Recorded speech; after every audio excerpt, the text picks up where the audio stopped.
ನಾನು ಕೂಡ ದೆಹಲಿಗೆ ಹೋಗಿದ್ದೆ. ಕೆಲವು ಪಕ್ಷದ ಹಿರಿಯ ನಾಯಕರು ಕೂಡ ಡೆಲ್ಲಿಗೆ ಹೋಗಿದ್ದಾರೆ. ಕೆಲವು ಇನ್ನೂ ವಾಪಸ್ ಬರೋದು ಬಾಕಿ ಇದೆ.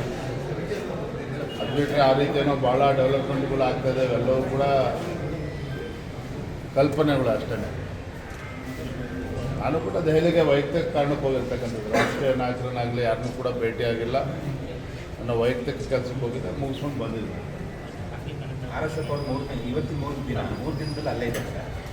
ಆ ಥರದ್ದು ಏನು ಟೆನ್ಷನ್ ಅವರಿಗೆ? ಅಲ್ಲದೆ ವಿರೋಧ ಪಕ್ಷದ ನಾಯಕರಿದ್ದಾರೆ. ಅಶೋಕ್ ಅವರು ಒಬ್ಬರು ವಿರೋಧ ಪಕ್ಷದ ನಾಯಕರು ದೆಹಲಿಗೆ ಹೋಗಬಾರ್ದು, ನಮ್ಮ ಮುಖಂಡರನ್ನು ಭೇಟಿ ಆಗಬಾರ್ದು ಅಂತ ಹೇಳಿದ್ರೆ ಎರಡನೇ ಸಲ ಏನು ಬೇರೆ ಕಾರಣಗಳಿಗೆ ಹೋಗಿರ್ತಾರೆ. ಮುಖ್ಯವಾಗಿ ನೇರವಾಗಿ ಸರ್ ರಾಜ್ಯಾಧ್ಯಕ್ಷರ ಬದಲಾವಣೆ ಆಗುತ್ತಂತ ಚರ್ಚೆ, ವಿಪಕ್ಷ ನಾಯಕರ ಬದಲಾವಣೆ ಆಗುತ್ತಂತ ಚರ್ಚೆ. ಅಶೋಕ್ ಅವರು ವಿರೋಧ ಪಕ್ಷದ ನಾಯಕರಾಗಿ ಭಾಳ ಎಫೆಕ್ಟಿವ್ ಆಗಿ ಅವರು ತಮ್ಮ ಕೆಲಸವನ್ನು ಮಾಡ್ತಾ ಇದ್ದಾರೆ. ಅದರ ತೃಪ್ತಿ ಶಾಸಕರುಗಳಿಗೂ ಕೂಡ ಇದೆ. ಆ ರೀತಿ ಆದರೆ ಮಾಧ್ಯಮದಲ್ಲಿ ಇವತ್ತು ವಿರೋಧ ಪಕ್ಷದ ನಾಯಕರು ಬದಲಾವಣೆ ಮಾಡ್ತಾರೆ, ಈ ರೀತಿ ಚರ್ಚೆ ಆಗ್ತಾ ಇರ್ತಕ್ಕಂಥದ್ದು ಖಂಡಿತ ಸರಿಯಿಲ್ಲ. ಅದರಲ್ಲಿ ಯಾವುದೇ ಸತ್ಯಾಂಶವೂ ಕೂಡ ಇಲ್ಲ.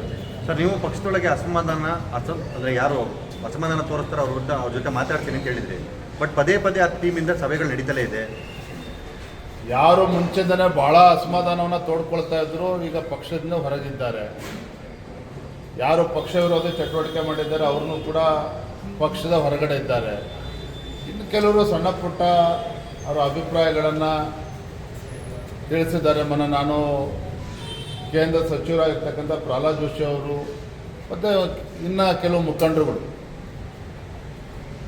ಏನೇ ಸಮಸ್ಯೆ ಇದ್ದರೂ ಕೂಡ ಅದನ್ನು ಬಗೆಹರಿಸಬೇಕು ಅಂತೇಳಿ ಈಗಾಗಲೇ ಪ್ರಹ್ಲಾದ್ ಜೋಶಿ ಅವರು ಜವಾಬ್ದಾರಿಯನ್ನು ಕೂಡ ತೆಗೆದುಕೊಂಡಿದ್ದಾರೆ. ಎಲ್ಲವೂ ಕೂಡ ಸರಿ ಹೋಗ್ತದೆ. ಆತಂಕ ಪಡ್ತಕ್ಕಂಥ ಯಾವುದೇ ವಿಚಾರಗಳಿಲ್ಲ. ರಾಜಣ್ಣ ಅವರು ಹೇಳಿದ್ದಾರೆ, ಬಿಜೆಪಿ ತಟ್ಟೆಯಲ್ಲಿ ಯಜ್ಞ ಬಿದ್ದಿದೆ, ಆ ಯಜ್ಞನ ಫಸ್ಟ್ ತೆಗೆದಾಕಿ ಆಮೇಲೆ ಕಾಂಗ್ರೆಸ್ ಬಗ್ಗೆ ಮಾತನಾಡಿ ಅಂತ ಹೇಳಿದರು. ಇದನ್ನು BR ಪಾಟೀಲ್ ಅವ್ರಿಗೆ ಹೇಳಲಿ. ರಾಜ್ಯದ ಜನ ಇವತ್ತು ತೂಚಿ ಅಂತೇಳಿ ಉಗಿತಾ ಇದ್ದಾರೆ ಇವತ್ತು ಕಾಂಗ್ರೆಸ್ ಸರ್ಕಾರದ ಬಗ್ಗೆ. ಇವತ್ತು ರಾಜ್ಯದ ಮುಖ್ಯಮಂತ್ರಿಗಳು BR ಪಾಟೀಲ್ ಅವ್ರನ್ನ, ರಾಜು ಕಾಗೆ ಅವ್ರನ್ನ ಕರೆದು ಸಮಾಧಾನ ಪಡಿಸ್ಬಿಟ್ರೆ ಎಲ್ಲವೂ ಸರಿ ಹೋಗಿದೆ ಅಂತನ. BR ಪಾಟೀಲ್ರು ಕೂಡ ಹಿರಿಯ ಶಾಸಕರು ಬಡವರಿಗೆ ಮನೆ ಕೊಡೋದ್ರಲ್ಲೂ ಕೂಡ 10,000 ಲಂಚವನ್ನು ಕಿತ್ಕೊಳ್ತಾ ಇದ್ದಾರೆ ಅಂತ ನೇರವಾಗಿ ಆರೋಪ ಮಾಡಿದ್ದಾರೆ. ಈ ರೀತಿ ಉಡಾಫೆ ಆಗಿ ಮಾತಾಡೋದನ್ನ ಬಿಟ್ಟು ಸಚಿವರುಗಳು ರಾಜ್ಯದಲ್ಲಿ ಇವರು ಯೋಗ್ಯತೆ ಒಂದು ಅಭಿವೃದ್ಧಿ ಕೆಲಸ ಮಾಡೋದಕ್ಕಾಗ್ತಾ ಇಲ್ಲ. ರೈತರು ಪರದಾಡ್ತಾ ಇದ್ದಾರೆ. ಇವತ್ತು ಮಳೆ ಹೆಚ್ಚಾಗಿ ಜಿಲ್ಲೆಗಳಲ್ಲಿ, ತಾಲೂಕಲ್ಲಿ ಇವತ್ತು ಸರಿಯಾದಂಥ ಗೊಬ್ಬರ ಸಿಗ್ತಾ ಇಲ್ಲ, ಬಿತ್ತನೆ ಬೀಜ ಸಿಗ್ತಾ ಇಲ್ಲ. ಇದನ್ನು ಬಿಟ್ಬಿಟ್ಟು ಇವರು ಹುಡುಗಾಟಿಕೆ ಮಾಡಿಕೊಂಡು, ಭ್ರಷ್ಟಾಚಾರ ಮಾಡಿಕೊಂಡು, ಅಧಿಕಾರದ ಅಮಲಿನಲ್ಲಿ ಅಂತ ತೇಲ್ತಾ ಇದ್ದಾರೆ. ಇದು ಭಾಳ ದಿನ ದರ್ಬಾರ್ ನಡೆಯೋದಕ್ಕೆ ಸಾಧ್ಯ ಇಲ್ಲ. ಸರ್, ಈಗ ಸದಾನಂದ ಗೌಡರು ಹೇಳಿದ್ದಾರೆ, ಊರಿ ಮಿಕ್ಸಿದ ಕೆಂಡ ತರದೆ ನಮ್ಮ BJP ಕೂಡ ಇದು ಬೇರೆ ಥರ ಇಲ್ಲ ಅಂತ ಹೇಳಿದ್ದಾರೆ. ನೋಡ್ರಿ, ಸದಾನಂದ ಗೌಡರು ಹಿರಿಯರಿದ್ದಾರೆ. ನಾಳೆ ಅವ್ರನ್ನ ಭೇಟಿ ಮಾಡಿ ನಾನು ಕೂಡ ಚರ್ಚೆ ಮಾಡ್ತೇನೆ.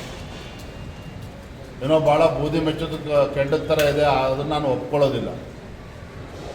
ಏನೋ ಸಣ್ಣ ಪುಟ್ಟ ವ್ಯತ್ಯಾಸಗಳು, ಅಭಿಪ್ರಾಯಗಳು ಬೇರೆ ಇರ್ತಕ್ಕಂಥದ್ದು ಸಹಜ. ಯಾವುದೊಂದು ರಾಜಕೀಯ ಪಕ್ಷ ಇರ್ತಕ್ಕಂಥದ್ದು ಸಹಜ. ಮತ್ತು ಒಂದು ನಮ್ಮ ಮಾಧ್ಯಮ ಸ್ನೇಹಿತರಿಗೆ ಹೇಳ್ತೇನೆ, ರಾಜ್ಯದ ಭಾರತೀಯ ಜನತಾ ಪಾರ್ಟಿಯ ಅಧ್ಯಕ್ಷರ ವಿಚಾರದಲ್ಲಿ ಇನ್ನೂ ನೇಮಕಾತಿ ಆಗ್ತಾ ಇಲ್ಲ, ಗೊಂದಲಗಳಿದೆ, ಆಗಾಗ ಮುಂದೂಡ್ತಾ ಇದ್ದಾರೆ. ಯಾವುದೂ ಕೂಡ ಸತ್ಯ ಅಲ್ಲ. ಈಗ ದೇಶದಲ್ಲಿ 14 ರಾಜ್ಯಗಳ ರಾಜ್ಯದ ಅಧ್ಯಕ್ಷರ ಆಯ್ಕೆ ಮುಗಿದಿದೆ, ಪ್ರಕ್ರಿಯೆ ಕಂಪ್ಲೀಟ್ ಆಗಿದೆ, ಘೋಷಣೆ ಕೂಡ ಆಗಿದೆ. ಸದ್ಯದರಲ್ಲೇ ಅತಿ ಶೀಘ್ರದಲ್ಲೇ ಇನ್ನೊಂದು 6-7 ರಾಜ್ಯಗಳ ರಾಜ್ಯದ ಅಧ್ಯಕ್ಷರ ಘೋಷಣೆ ಕೂಡ ಆಗ್ತದೆ ಅನ್ನೋ ಮಾಹಿತಿ ನಮಗೆ ಬರ್ತಾ ಇದೆ. ಯಾಕೆಂದರೆ ಅದಾದಮೇಲೆ ರಾಷ್ಟ್ರೀಯ ಅಧ್ಯಕ್ಷರ ಘೋಷಣೆ ಕೂಡ ಆಗುವಂಥದ್ದು. ಕರ್ನಾಟಕ ಒಂದೇ ಅಲ್ಲ, ಅಲ್ಲೇ ಮೊನ್ನೆ ಸದಾನಂದ ಗೌಡರ ಹೇಳಿಕೆಯನ್ನು ಕೂಡ ಗಮನಿಸ್ತಾ ಇದ್ದೆ. ಅದು ಖಂಡಿತ ಅರ್ಧ ಸತ್ಯ ಅಷ್ಟೇ. ಇವತ್ತು ಕರ್ನಾಟಕ ರಾಜ್ಯ ಅಷ್ಟೇ ಅಲ್ಲ, ಬೇರೆ ಬೇರೆ ಉತ್ತರ ಪ್ರದೇಶ ರಾಜ್ಯದ ಅಧ್ಯಕ್ಷರ ನೇಮಕಾತಿನೂ ಕೂಡ ಆಗಿಲ್ಲ, ತೆಲಂಗಾಣ ರಾಜ್ಯದ್ದು ಕೂಡ ಆಗಿಲ್ಲ, ಕರ್ನಾಟಕವೂ ಕೂಡ ಆಗಿಲ್ಲ. ಅದು ಅತಿ ಶೀಘ್ರದಲ್ಲೇ ಕರ್ನಾಟಕವೂ ಕೂಡ ಒಳಗೊಂಡಂತೆ ರಾಜ್ಯದ ಅಧ್ಯಕ್ಷರ ಘೋಷಣೆ ಸದ್ಯದಲ್ಲೇ ಆಗ್ತದೆ. Thank you. ಸರ್, ತುರ್ತು ಪರಿಸ್ಥಿತಿಗೆ ಸಂಬಂಧಪಟ್ಟಂತೆ ಇಂದಿರಾ ಗಾಂಧಿ ಅವ್ರನ್ನ ಕರಾಳವಾಗಿ ತೋರಿಸಿದ್ದಾರೆ ಅನ್ನೋಂಥ ನಿಟ್ಟಿನಲ್ಲಿ ಕಾಂಗ್ರೆಸ್ನಿಂದ ಗುತ್ತಿಗೆ ಅಲ್ಲದೆ ಮೂರ್ಖರಿದ್ದಾರೆ ಇವರು ಕಾಂಗ್ರೆಸ್ನವರು. ಏನು 50 ವರ್ಷದ ಹಿಂದೆ ಪ್ರಜಾಪ್ರಭುತ್ವದ ಕಗ್ಗೊಲೆ ಆಯಿತು. ಶ್ರೀಮತಿ ಇಂದಿರಾ ಗಾಂಧಿ ಅವರು ದೇಶದ ಪ್ರಧಾನಮಂತ್ರಿ ಇದ್ದಾಗ ಎಲ್ಲ ಹಕ್ಕುಗಳನ್ನು ಕಿತ್ಕೊಳ್ತಕ್ಕಂಥ ಕೆಲಸ ಆಯಿತು. ಅನೇಕರನ್ನ ಜೈಲಿಗೆ ಇಡ್ತಕ್ಕಂಥ ಕೆಲಸ ಮಾಡಿದ್ರು. ಮಾಧ್ಯಮದ ಮೇಲೂ ಕೂಡ ದಬ್ಬಾಳಿಕೆ ಆಯಿತು. ಅಂತ ಕರಾಳ ದಿನವನ್ನ ಇವತ್ತು ನೆನ್ಪು ಮಾಡ್ಕೊಳ್ತಕ್ಕಂಥ ದಿನ ನೆನ್ನೆ. ಅಂದರೆ ಎಮರ್ಜೆನ್ಸಿನ ಹೇರಿ 50 ವರ್ಷಗಳು ಆಗಿರ್ತಕ್ಕಂಥ ಸಂದರ್ಭದಲ್ಲಿ ಮತ್ತೆ ಈ ದೇಶದಲ್ಲಿ ಅಂಥ ಕರಾಳ ದಿನಗಳು ಮರುಕಳಿಸಬಾರ್ದು. ಹಿಂದೆ ಶ್ರೀಮತಿ ಇಂದಿರಾ ಗಾಂಧಿ ಅವರು ಪ್ರಧಾನಮಂತ್ರಿಗಳಿದ್ದಾಗ ತನ್ನ ಕುರ್ಚಿಯನ್ನು ಉಳಿಸ್ಕೊಳ್ತಕ್ಕಂಥ ಸಲುವಾಗಿ ಯಾವ ರೀತಿ ಪ್ರಜಾಪ್ರಭುತ್ವದ ಕಗ್ಗೊಲೆ ಆಯಿತು ಅನ್ನೋದನ್ನು ನೆನ್ಪು ಮಾಡ್ಕೊಳ್ತಕ್ಕಂಥ ದಿನ. ಇಂದಿರಾ ಗಾಂಧಿ ಅವರ ನಡವಳಿಕೆ ಹಿಟ್ಲರ್ ಅಂದೇ ಇನ್ನೇನು ಹೇಳಕ್ಕೆ ಸಾಧ್ಯ ಆಗಾದ್ರೆ? ಈ ರೀತಿ ಸಿದ್ದರಾಮಯ್ಯನವರು ಅಥವಾ ಕಾಂಗ್ರೆಸ್ನವರು ನಮ್ಮ ಸಾಮಾಜಿಕ ಜಾಲತಾಣದಲ್ಲಿ ಟ್ವೀಟ್ ಮಾಡಿದ್ದಾರೆ ಅಂತೇಳಿ FIR ರಿಜಿಸ್ಟರ್ ಮಾಡಿ ಏನೋ ಗುಂಡಾಗಿರಿ ಏನು ಮಾಡ್ತಾರೆ. ಈ ಬೆದರಿಕೆಗೆ ಗೊಡ್ಡು ಬೆದರಿಕೆ ಹೆದರ್ಕೊಳ್ತಕ್ಕಂಥ ಪ್ರಶ್ನೆನೇ ಇಲ್ಲ. ಇಂಥವ್ರು 100 FIR ರಿಜಿಸ್ಟರ್ ಮಾಡಲಿ, ನಮ್ಮ ಕಾರ್ಯಕರ್ತರು ರೆಡಿ ಇದ್ದಾರೆ, ನಾವು ಕೂಡ ರೆಡಿ ಇದ್ದೇವೆ. ಈ ರೀತಿ ದಬ್ಬಾಳಿಕೆ ಗುಂಡಾಗರ್ದಿ ಯಾವುದೂ ಕೂಡ ನಡೆಯೋದಕ್ಕೆ ಸಾಧ್ಯ ಇಲ್ಲ. ಕರ್ನಾಟಕದ ಅಧ್ಯಕ್ಷರ ನೇಮಕ ಸದ್ಯದಲ್ಲಿ ಆಗುತ್ತೆ ಅಂತ ವಿಶ್ವಾಸದಲ್ಲಿದ್ದೀರಾ ಸರ್? ಏನಪ್ಪ ವಿಶ್ವಾಸದಲ್ಲಿದ್ದೀರಾ ನೀವು ದಿವ್ಯಾಂಗದವರಿದ್ದೀರಾ ಅಂತ ಹೇಗೆ? ರಾಷ್ಟ್ರೀಯ ಪಕ್ಷ ಇದೆ, ಎಲ್ಲರ ಅಭಿಪ್ರಾಯಗಳನ್ನು ಈಗಾಗಲೇ ತೆಗೆದುಕೊಂಡಿದ್ದಾರೆ.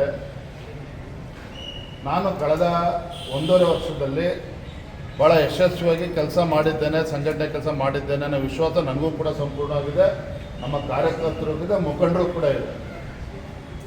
ಹಾಗಾಗಿ ಒಳ್ಳೇದಾಗ್ತದೆ, ನಿನಗೂ ಒಳ್ಳೇದಾಗ್ತದೆ, ನನಗೂ ಒಳ್ಳೇದಾಗ್ತದೆ. Thank you. ಹಳೆ